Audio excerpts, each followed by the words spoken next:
Saya ceramah di satu kota. Sampai di kota itu saya melihat rumah besar, megah, mewah, seperti istana. Cuman saya segan mau nanya, nggak mungkin saya tanya, Pak, ini hasil dari apa? Saya tengok, saya ngangguk. Kawan-kawan saya yang ikut di situ seperti ngelihat kucing semuanya. Mantap. Setelah dulu makan, habis makan minum, habis itu Sohibul Bait yang punya rumah pun cerita, Ustadz Abdul Somad, iya Pak, dulu ini hanya bambu-bambu yang dikasih daun, yang dikasih terpal. Tempat apa Pak? Tempat ibu saya buat pengajian. Setiap tahun dibuat begitu. Pasang tiang-tiang kayu, pasang terpal, daun-daun, pengajian ramai. Sampai akhirnya saya berkata, Bu, pengajian kita hentikan saja, stop. Saya tidak sanggup lagi pasang tenda, pasang terpal ini. Tapi akhirnya apa kata ibu saya? Nanti setelah saya tidak ada, pengajian ini terus kamu buat. Allah bukakan pintu rezeki Ustaz Somad. Inilah yang terjadi sekarang. Saya belikan orang tua saya itu rantai, saya belikan gelang, saya belikan cincin. Bulan depan saya datang, sudah nggak ada lagi. Mana gelangnya Mak? Nggak ada. Mana rantainya Mak? Nggak ada. Mana cincinnya? Nggak ada. Kemana? Itu kan emas mahal. Sudah saya jual. Untuk apa? Untuk bersedekah ke fakir miskin.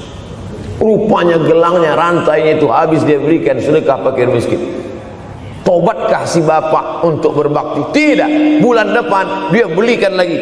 Sampai akhirnya diberikan Allah balasan melimpah ruah. Ternyata ini rahasia dari keberhasilan hidup, karena menyenangkan hati orang tua.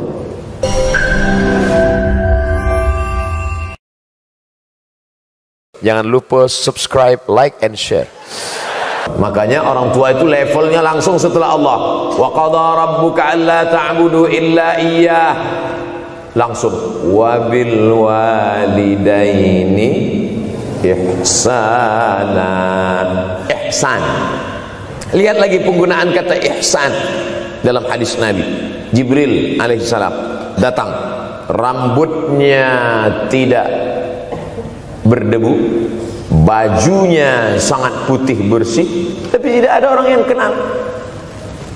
Diriwayatkan oleh Sayyidina Umar ibn al-Khattab radhiyallahu anhu, aku melihat ada seorang laki-laki rambutnya sangat hitam dan bajunya sangat putih, tapi kami tidak ada yang kenal. Ini tiga indikasi ini menunjukkan kebingungan. Kalau ada orang rambutnya sangat hitam dan kita kenal, berarti dia memang orang situ, memang tinggalnya di situ. Tapi dia kalau orang perantau, rambutnya pasti berdebu karena tinggal di gurun pasir. Sekarang kan banyak tuh anak-anak muda yang rambutnya berdebu. Itu berarti orang jauh, bukan orang Jogja. Bajunya sangat putih, tapi kami tidak kenal. Kalau bajunya agak-agak kotor, berarti dia musafir. Pantas kalau kita tidak kenal.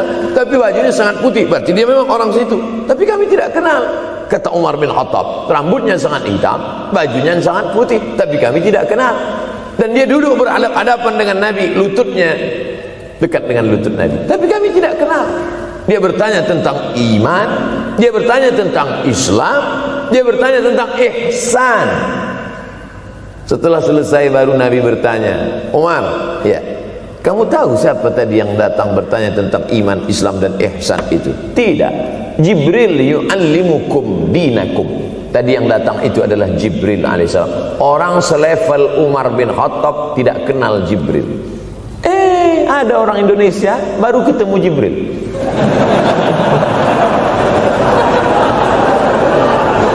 Umar bin Khattab kalau lewat di suatu jalan, kalau Umar bin Khattab lewat jalan Sudirman, maka setan lari ke jalan lain.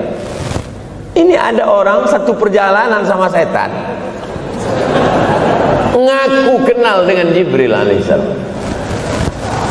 Makanya kalau baca hadis, satu hadis, tapi analisa dari hadis itu banyak sekali. Umar tidak kenal dengan Jibril kecuali setelah Nabi Muhammad SAW yang bercerita mengenalkan. Dari mana Nabi tahu? Nabi dapat wahyu dari Allah Subhanahu wa ta'ala. Tapi ada analisa lain. Apa maknanya? Allah menggunakan kata ihsan untuk orang tua, Nabi menggunakan kata ihsan untuk Allah. Ihsan untuk Allah, anta'budallaha ka'annaka tarah, kau sembah Allah seakan-akan engkau melihat dia. Fa illam takun tarah, kalau kau tidak bisa melihat dia, fa innahu yarak, sesungguhnya dia yang selalu melihatmu. Tidak pernah putus ihsan. Ihsan Allah kepada kita, tidak pernah putus pengawasan Allah. Bagaimana ihsan kita kepada orang tua? Tak pernah putus bakti walaupun dia sudah meninggal dunia. Makanya kita tetap membaca walaupun dia sudah masuk liang lahat. Jam 2 malam bangun, Rabbil firli wali walidayya warhamhuma kama rabbayani shaghira. Ada seorang sahabat Nabi namanya Sa'ad. Sa'ad sudah jadi bahasa Indonesia. Banyak juga orang Indonesia laki-laki sifat Sa'ad. Orangnya Sa'id, artinya bahagia. Sa'adah, kebahagiaan. Jenenge sapa? Sa'adah. Itu dari bahasa Arab. Sa'adatun, bahagia. Datanglah seorang laki-laki bernama Sa'ad menjumpai Nabi SAW. Ya Rasulullah, wahai Rasulullah, ummi matat, ibu saya sudah meninggal dunia. Afa atasaddaqu anha, kalau saya bersedekah kira-kira pahalanya sampai apa tidak untuk almarhumah ibu saya?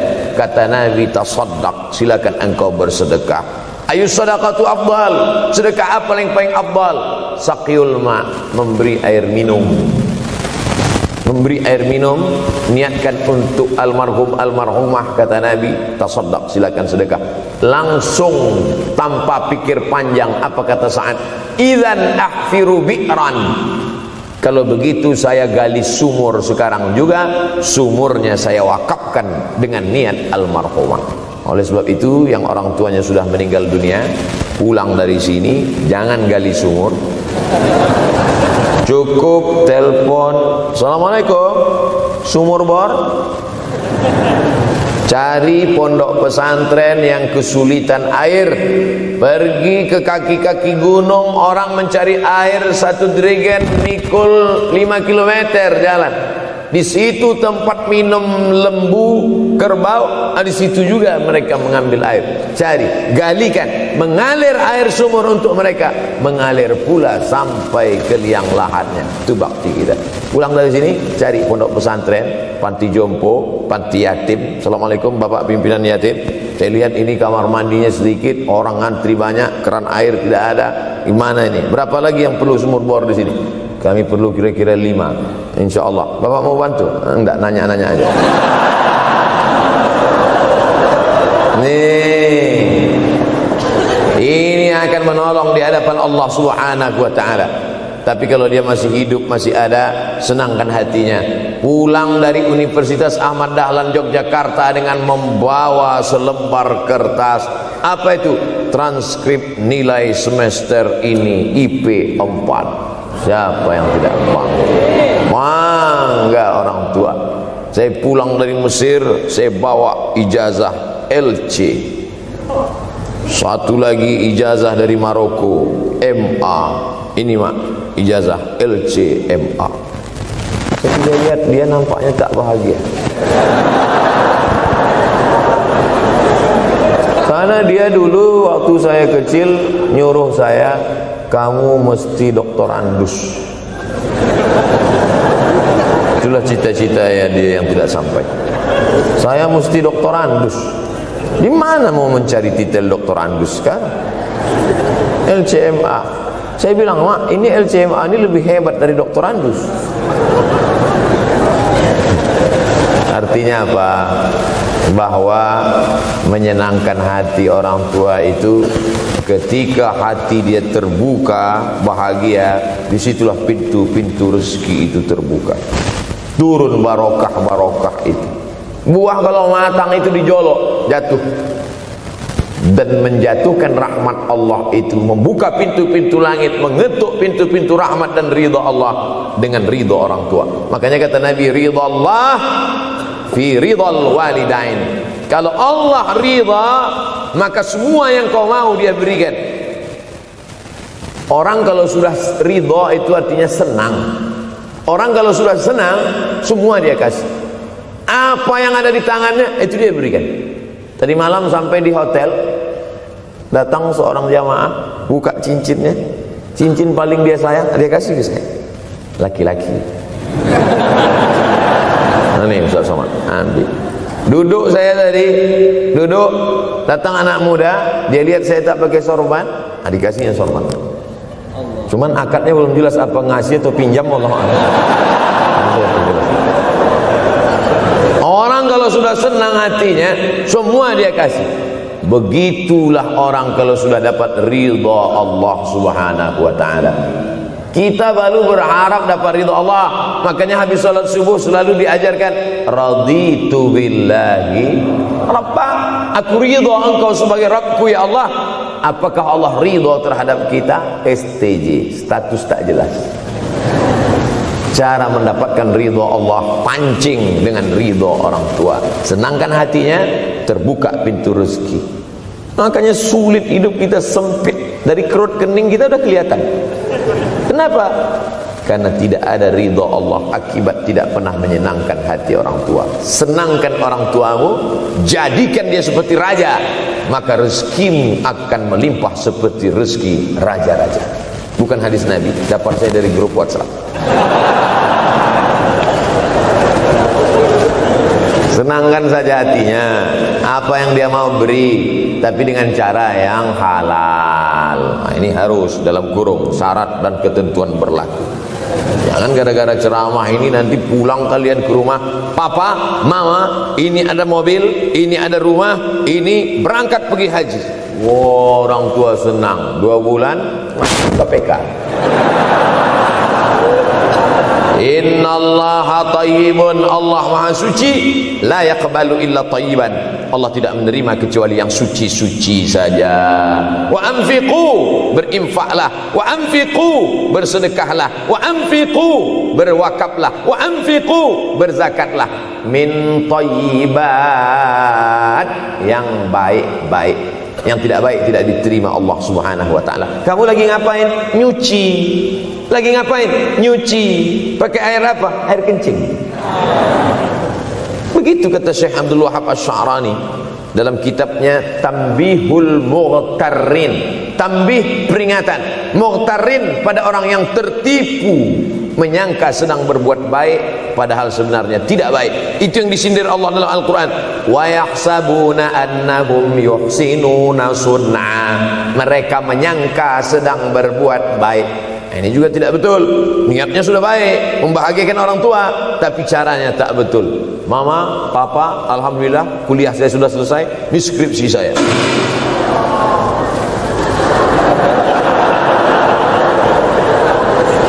Masya Allah. Bayangkan kalau kiamat tiba-tiba terjadi. Begitulah agaknya terkejutnya kita. Kiamat terjadi tapi belum sempat berbakti kepada orang tua. Dosa belum sempat meminta maaf. Silap dan salah berapa kali kita kencing di kainnya yang bersih. Berapa kali dia tidak jadi tahajud gara-gara kita menangis dari Isya sampai subuh. Pakai pengawet nangisnya. Tapi kita tak pernah sadar itu.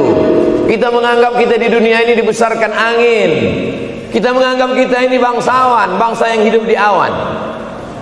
Berapa kali dia tidak jadi sholat duha gara-gara kita kencing. Berapa kali nasi yang sudah mau disuap masuk ke mulutnya tak jadi.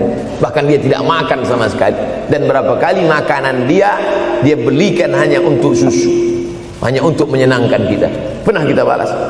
Dan dia tidak pernah minta balas itu. Oleh sebab itu siapa yang mengingatkan? Abdul Somad diberikan judul berat ini. Judul yang paling berat ceramah tentang orang tua, tentang ibu, tentang ayah. Jarang saya mau menerima judul-judul pengajian. Ini pun dikasih tahu setelah sampai di sini. Maka saya belok-belokkan dikit. Air mata udah mau menetes, belokkan. Ya, nanti kalau saya nangis di sini, siapa yang ceramah kalau saya nangis? Oleh sebab itu maka yang orang tuanya masih ada, beruntung dan bertua, bawakan dia rumah makan. Ada sahabat saya namanya Ustadz Lukman di Pontianak, bukan Kuntilanak. Mereka punya program namanya Bawa Ibu ke Rumah Makan. Keren nama programnya. Bawa orang tua ke rumah makan. Nanti hari libur adik-adik, anak-anakku sekalian libur, bawa ayah, bawa ibu ke rumah makan. Ketika Ustadz Lukman cerita itu ke saya, Ustadz Somad, kita punya program baru nih. Apa nama programnya Ustadz? Bawa ibu ke rumah makan.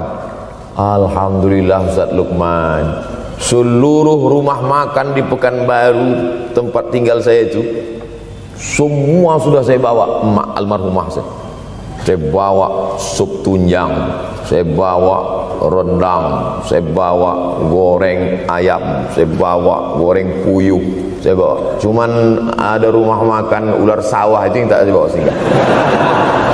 Lain dari itu sudah saya bawa. Tak ada penyesalan dalam hati, senangkan hatinya. Apa pakaian yang dia suka? Orang tua itu tidak minta yang besar, asal ada sih. Pulang dari Yogyakarta sampai ke rumah, ini tadi ada nampak sedikit tanda terkenang, kalau banyak makan sendiri.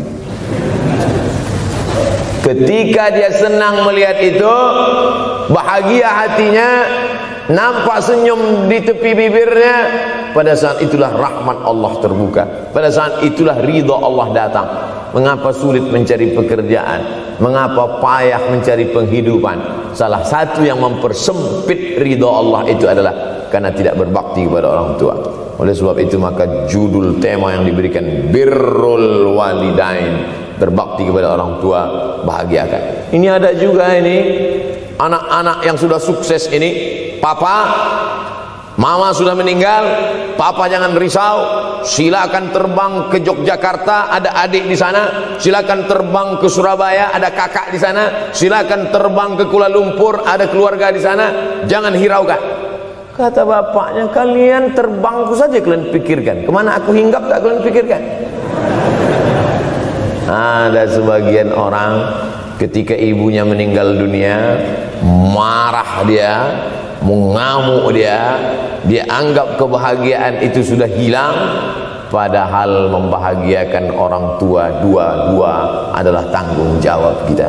Kalau dua-duanya sudah tidak ada Pak Ustadz, masih ada keluarga, al-khalah bimasabatil saudara ibu, kakak ibu, adik ibu, sama seperti ibu, sambung lagi silaturahim, buat dia senang, buat dia bahagia. Man ahabba yubsatalahu fi rizqihi, siapa yang mau lapang rezekinya, wa yunsa'alahu fi azarihi, dipanjangkan umurnya, falyasil rahimahu, hendaklah dia menyambung tali silaturahim. Saya ceramah di satu kota. Sampai di kota itu saya melihat rumah besar, megah, mewah, seperti istana. Cuman saya segan mau nanya, nggak mungkin saya tanya, Pak, ini hasil dari apa? Saya tengok, saya ngangguk. Kawan-kawan saya yang ikut di situ seperti ngelihat kucing semuanya. Mantap. Setelah dulu makan, habis makan minum, habis itu Sohibul Bait yang punya rumah pun cerita, Ustadz Abdul Somad, iya Pak. Dulu ini hanya bambu-bambu yang dikasih daun, yang dikasih terpal. Tempat apa Pak? Tempat ibu saya buat pengajian. Setiap tahun dibuat begitu. Pasang tiang-tiang kayu, pasang terpal, daun-daun, pengajian ramai. Sampai akhirnya saya berkata, Bu, pengajian kita hentikan saja, stop. Saya tidak sanggup lagi pasang tenda, pasang terpal ini. Tapi akhirnya apa kata ibu saya? Nanti setelah saya tidak ada, pengajian ini terus kamu buat. Allah bukakan pintu rezeki Ustaz Somad. Inilah yang terjadi sekarang. Saya belikan orang tua saya itu rantai, saya belikan gelang, saya belikan cincin. Bulan depan saya datang, sudah nggak ada lagi. Mana gelangnya, Mak? Nggak ada. Mana rantainya, Mak? Nggak ada. Mana cincinnya? Nggak ada. Kemana? Itu kan emas mahal. Sudah saya jual. Untuk apa? Untuk bersedekah ke fakir miskin. Rupanya gelangnya, rantainya itu habis dia berikan sedekah fakir miskin. Tobatkah si bapak untuk berbakti? Tidak. Bulan depan dia belikan lagi, sampai akhirnya diberikan Allah balasan melimpah ruah. Ternyata ini rahasia dari keberhasilan hidup, karena menyenangkan hati orang tua. Saya tak sebut nama, saya tak sebut lokasi, tapi yang mau berkunjung nanti saya kasih lokasi tepatnya. Saya kasihkan nanti alamat dari Google, saya kasih, supaya melihat secara nyata. Kalaulah rezeki itu hanya diberikan kepada orang yang bersungguh-sungguh, pergi pagi pulang petang, peras keringat banting tulang, maka tentu yang kaya itu adalah sapi yang membajak dari pagi sampai sore. Kalaulah kekayaan keberhasilan itu diberikan yang paling pandai memanjat, maka tentu yang kaya itu monyet. Tapi Allah berikan kepada siapa? Yang dia ridhai. Dan penyebab ridha Allah itu adalah karena orang tua yang senang hatinya. Yang sempat durhaka, tidak sempat minta maaf, meninggal dunia dia sudah, apa boleh buat? Kau sudah booking seat di neraka. Yang sudah sempat durhaka, tidak sempat minta maaf, meninggal dunia gara-gara dia pecandu narkoba, pemabuk, pezina, mati. Orang tua dalam keadaan susah. Berapa kali saya ketemu ibu-ibu selesai pengajian, pergi saya ke tempat parkir, ibu tua 70 tahun menangis. Ibu nangis, kenapa Bu? Anak saya Pak Ustadz. Kenapa dia? Disuruhnya saya jual tanah. Mama jual tanah. Untuk apa Mama megang tanah? Udah tua aja pun jual. Mestinya anak itu yang menyenangkan hatinya di hari tuanya, bukan malah menyuruh jual tanahnya. Jual tanah supaya dia bisa bangun rumah, jual tanah supaya dia bisa menyekolahkan anak-anaknya. Na'udzubillah. Sudahlah tidak membahagiakan, malah menyusahkan. Ustaz, anak saya nyuruh saya jual tanah saya supaya dia senang, supaya dia dapat duit. Gimana nih Pak Ustaz? Mungkin si ibu berharap saya menjawab, ibu sabar aja ya Bu, sabar ya. Ibu salah tanya Bu. Kalau mau sabar cari ustadz lain, ada spesialis sabar, bukan saya. Begitu dia kasih tahu, anak saya maksa saya jual tanah saya, Pak Ustadz gimana? Mana alamat rumah anaknya? Mana? Mana? Saya mau datang. Mana? Anak durhaka, neraka jahanam tempat kau.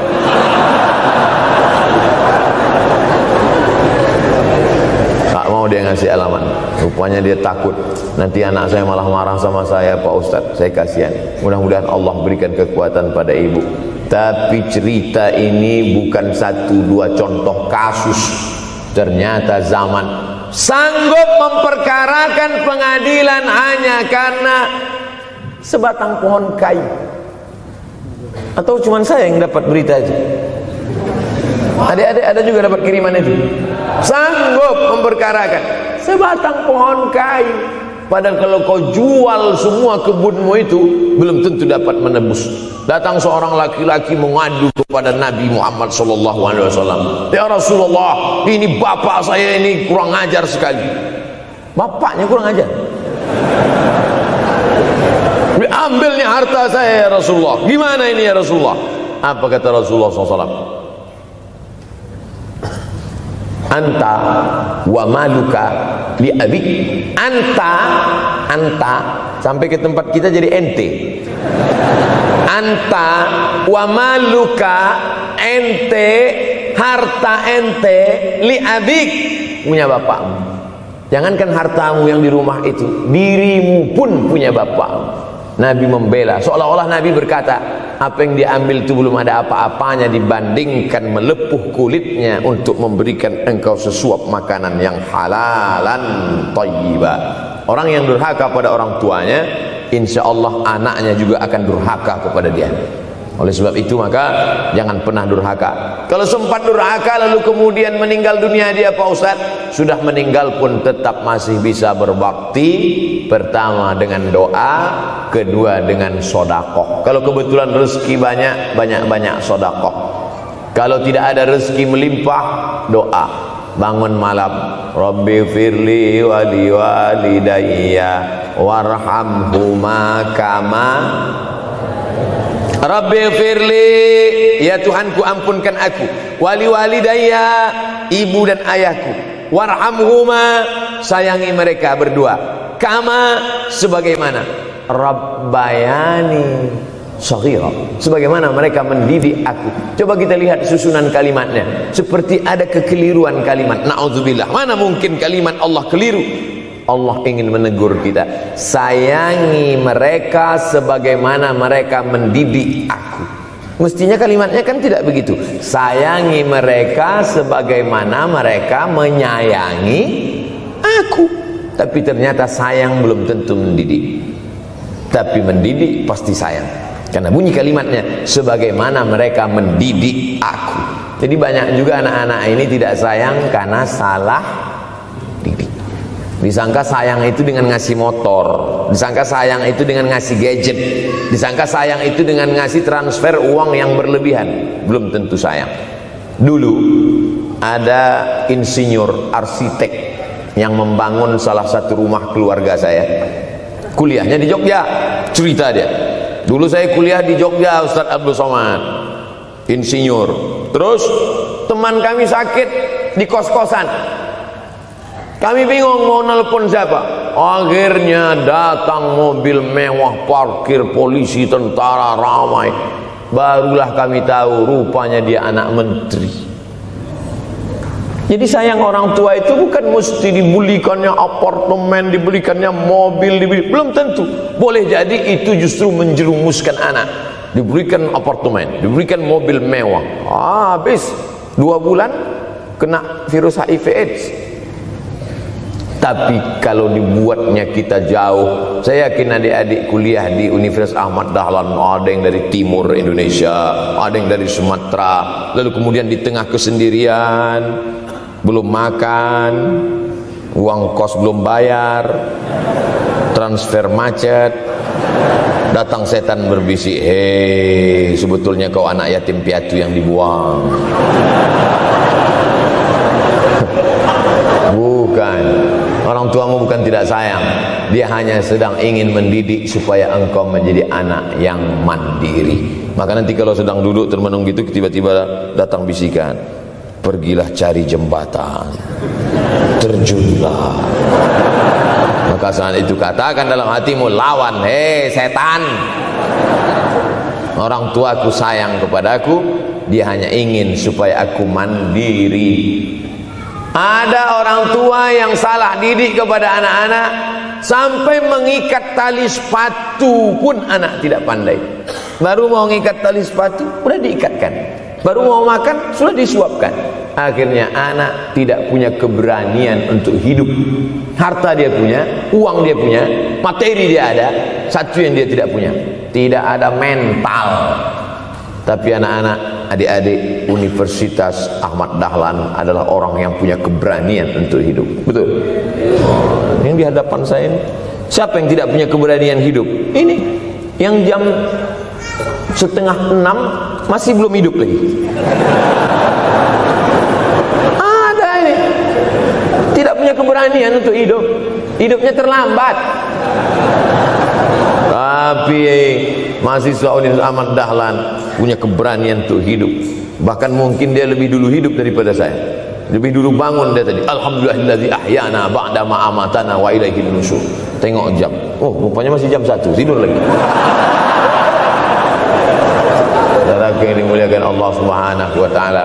Maka my life, my adventure, hidup saya adalah petualangan saya. Ini yang mau kita harapkan, berani menghadapi tantangan. Ada orang yang menganggap hidup ini ya simpel-simpel aja lah Pak Ustaz. Tapi ada orang ingin hidup ini penuh dengan perjuangan. Sama seperti makanan. Ada orang simple aja, nasi, kecap, telur rebus, udah cukup. Tapi ada orang mau ada goreng ayamnya, ada rendangnya, ada supnya, ada tom yamnya, ada lengkap semua. Begitu juga hidup ini. Ada orang yang simple aja, ambil goreng ikan, makan. Tapi ada satu lagi enggak, pergi naik mobil sampai ke tepi hutan, naik motor, habis itu nyewa speedboat sampai di tengah laut mancing. Ujung-ujungnya ikan juga. Yang dia nikmati bukan ikannya, tapi yang dia nikmati adalah proses untuk mendapatkan ikannya. Faham?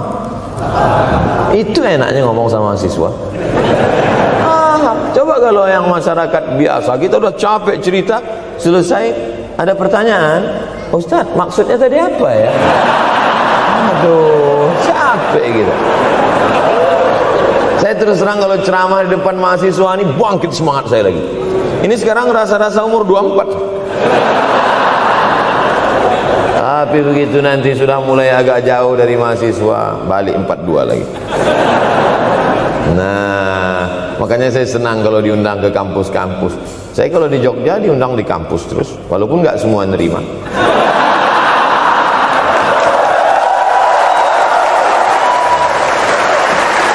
Yang dimuliakan Allah Subhanahu wa taala, maka kita harus sering-sering bersama. Apa ini takbir? Takbir itu ngusir setan.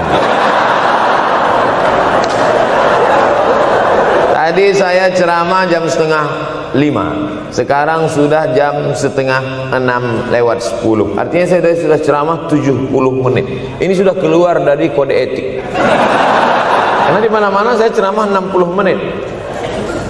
Kenapa bisa Ustaz Somad ceramah 70 menit di Universitas Ahmad Dahlan ini? Kenapa? Semangat.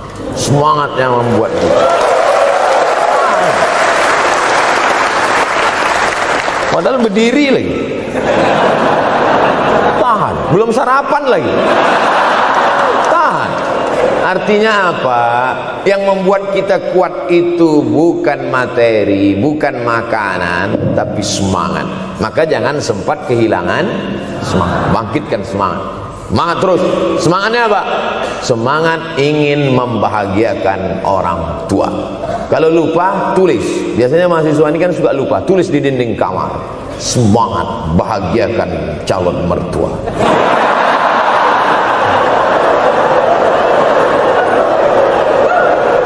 Teman kos-kosan datang ngelihat, loh, kata Ustaz Somad kan orang tua, kenapa ente buat mertua? Sedangkan mertuaku saja kebahagiakan, apalagi orang tua.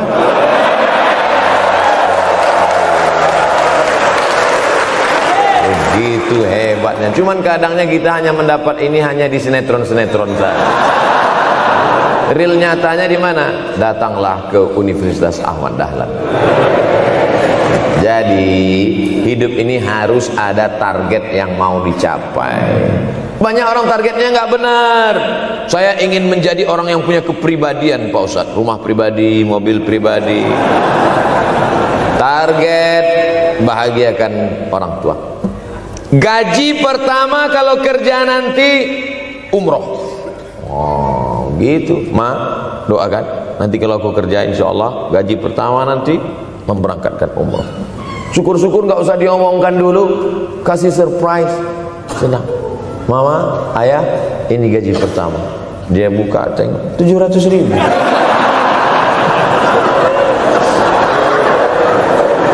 Menangis dia menerima gaji pertama itu, bukan karena harunya sih.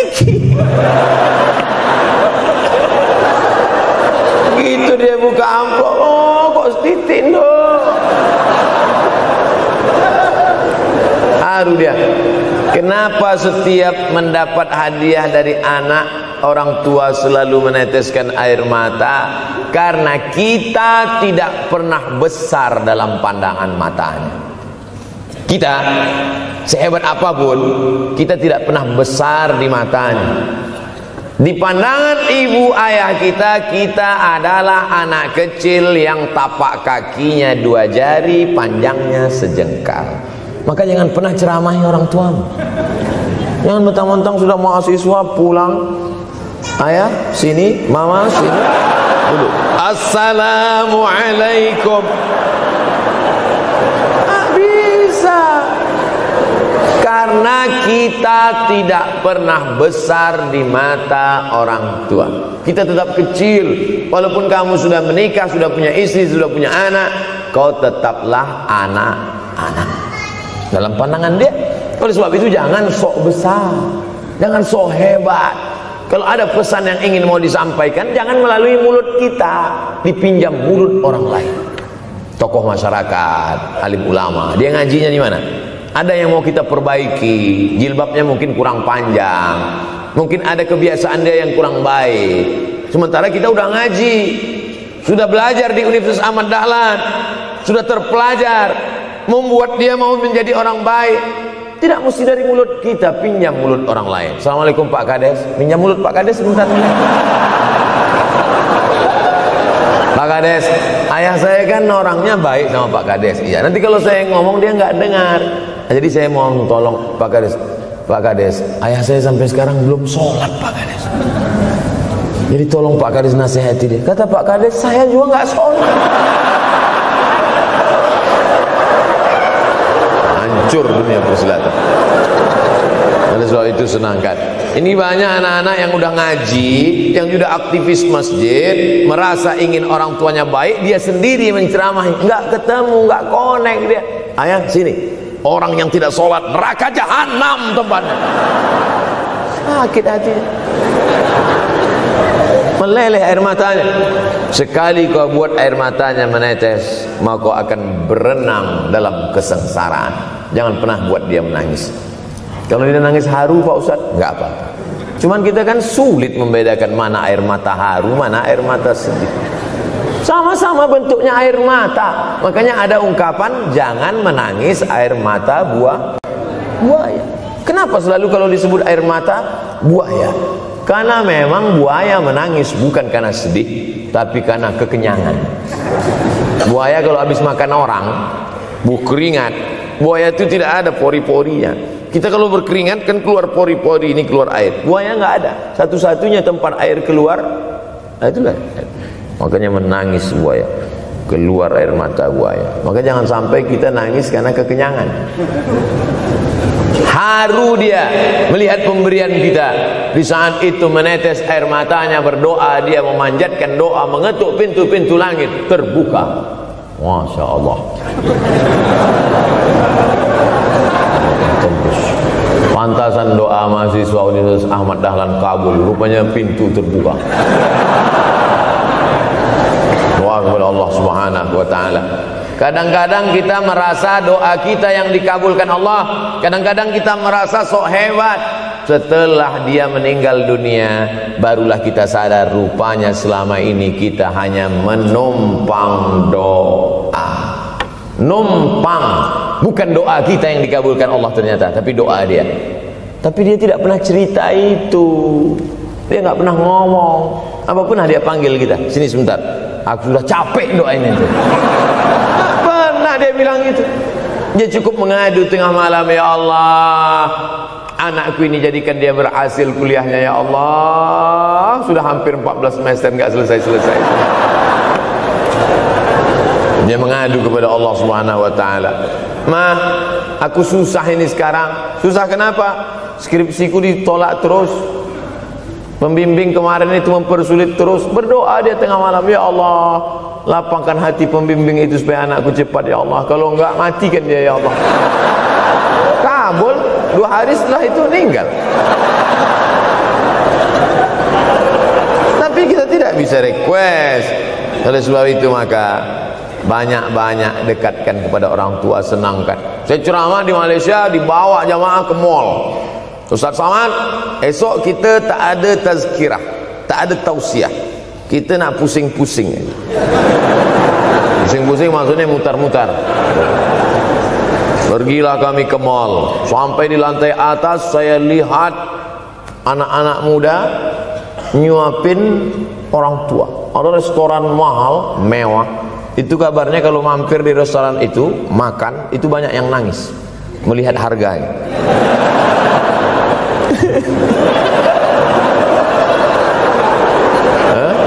Ada saya lihat anak-anak muda yang ganteng-ganteng, perempuan yang cantik-cantik menyuap orang tua. Orang tua yang sudah tak berambut, sudah perempuan tak berambut lagi, rontok saking tuanya, kulit sudah keriput.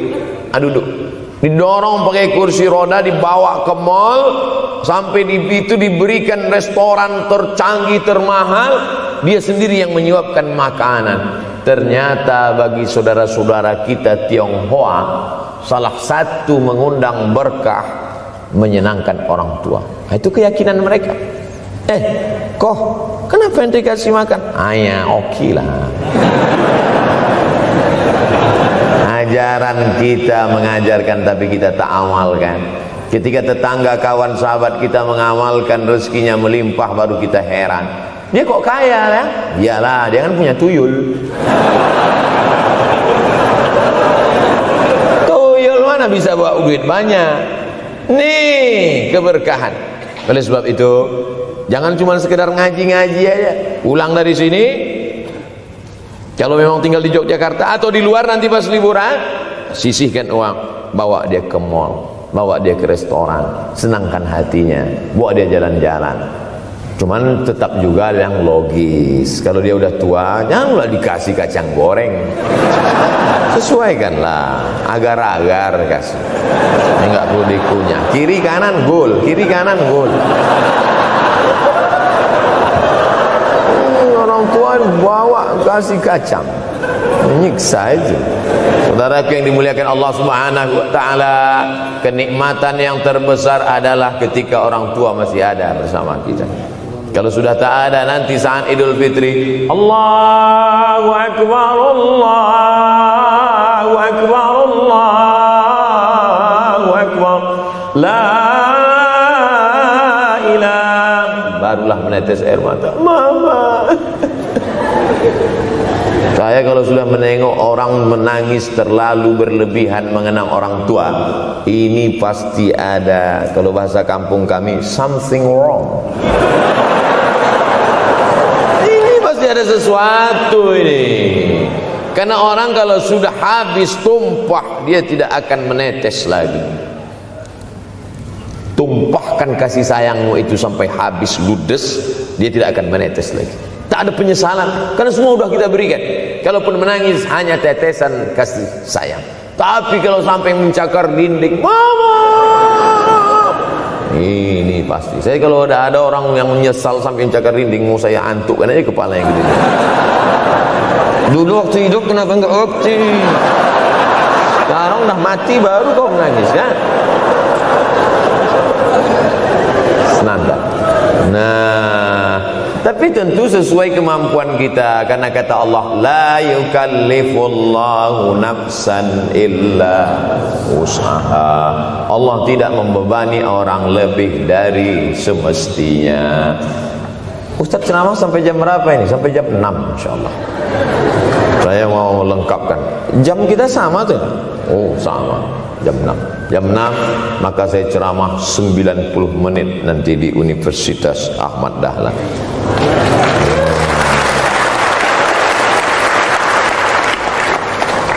Berceramah di Universitas Ahmad Dahlan merupakan suatu kebanggaan bagi Abdul Somad. Kenapa begitu? Saya pengagum Kiai Haji Ahmad Dahlan, termasuk ulama yang saya kagumi. Lalu kemudian, apa kekaguman di antara kekaguman Ustadz terhadap Kiai Haji Ahmad Dahlan? Beliau punya keberanian untuk melawan arus TBC, tahayul, bid'ah, coerafat. Dia berani melawan itu. Dan akhirnya, dan beliau tidak membangun ketokohan. Tidak yang dibangkitkan itu Ahmad Dahlannya, tapi yang dibangkitkan itu metodenya. Yang dibangun itu relnya. Sehingga nanti kalau kereta apinya lapuk, tetap akan ada kereta api baru yang lewat di rel ini. Ini yang dibangun. Dan akhirnya sampai hari ini saya sedang berada di hadapan kereta api yang baru. Ada Thomas,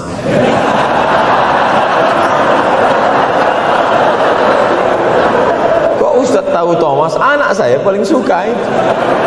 Satu koper kereta. Artinya apa? Bangun rel, maka akan ada lokomotif baru. Dunia boleh berganti, zaman boleh berubah. Idza waqa'an ala ahadikumul qiyamah, kalau kamu sudah mau mati, wa fi yadihi fasilah, di tanganmu ada bibit korma. Sudah mau mati, di tangan ada bibit korma. Apa yang kita lakukan? Ada sebagian orang kalau sudah mau mati, ya wes gua aja lah. Kalau di tanganmu ada bibit korma, gali-gali tanah sedikit, tanamkan. Untuk apa nanam korma sudah mau mati? Bukan kita sempat memakan manisnya, tak sempat bermaung di bawah daunnya yang rindang. Bukan kita yang menikmati, tapi ada orang lain dan pahalanya mengalir ke makam kita.